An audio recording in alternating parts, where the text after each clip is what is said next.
Hi there, thank you for joining me. This is not going to be your typical Dear Sam horse help, but more of a horse ownership consideration. I think a lot of the world is in turmoil at the moment for many reasons, and it's a really good time because there's never really a convenient time to talk about what happens to your horse if something happens to you. And this is something that a lot of people get uncomfortable thinking about, and instead, this only creates an avoidance in dealing with things that need to be addressed so that if anything does happen to you and you are either separated from your horse, don't have access to your horse, are not around for your horse, that there are options for your horse's well-being and future. And I think too many people are trying to just survive the moment, or thinking about saving or trying to help animals in the moment as they go to take on the responsibility of different horses and other livestock. But they don't always consider that they may not be around, and there are thousands and thousands of advertisements on social media and elsewhere talking about this, where people have maybe passed away and now there's horses that are left behind, or maybe life has changed, circumstances, and people are trying to find homes for their horses. And of course, we don't want to be planning for a negative future, but the reality is we need to be honest in our awareness of how quickly things can change in our lives.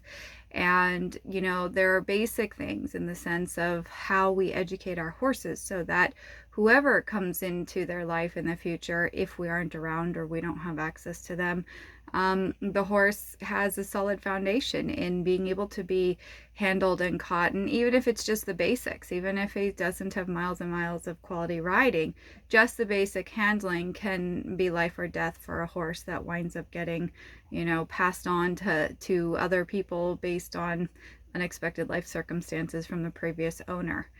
So many horses that I see posted about, you can't catch them, you can't handle their feet, they don't load in the trailer, and it limits who's willing to take them on and save them, even if they're just live out their days in the pasture.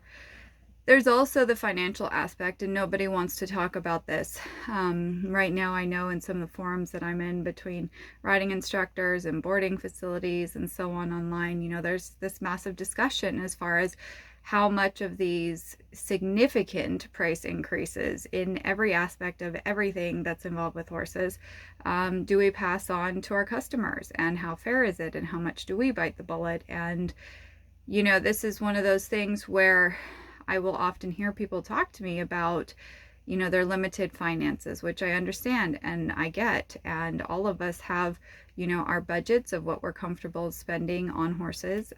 But there needs to be a consideration, like when there is, water drought and hay shortages and hikes in diesel and the cost of what hay becomes, and not just hay, but the unexpected emergency, vet emergency. One vet emergency can quickly escalate to thousands and thousands of dollars. And when we talk about people in general outside of the horse world, often folks are mentioning that most people don't have enough savings for 2 months if they lost their job. So how are they going to afford to take care of potentially an emergency with their equine?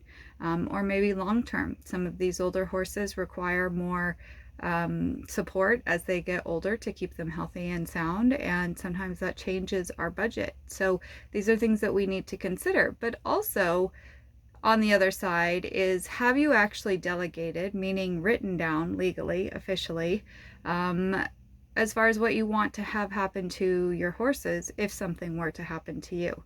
And this is, again, very uncomfortable for most people to talk about, but the reality is the horses pay the price when, no matter how loving their owner was, or how great the care was, if nothing is designated as far as how the horses are to be handled. Because nowadays, most people who inherit horses on a property, or because of a death or whatever, unfortunate circumstance, they wind up not knowing anything about horses. And so they just look to rehome them. And often that's where horses can wind up in pretty bad situations, nasty situations, end up as rescue horses, feedlot horses, sent to the kill buyers, and so on. So being able to sit down, and don't just do this in one go, maybe sketch something out and then come back and revisit it and read your first draft, and then maybe write in more detail or add more specifics as far as who would you want to entrust your horse's care to, and have you actually ask them and discuss with them in detail if they were willing to take on that potential responsibility. Have you budgeted aside and put money into a specific account that someone else who would take on the responsibility of the horse would have access to? And where is the information as far as has this been filed?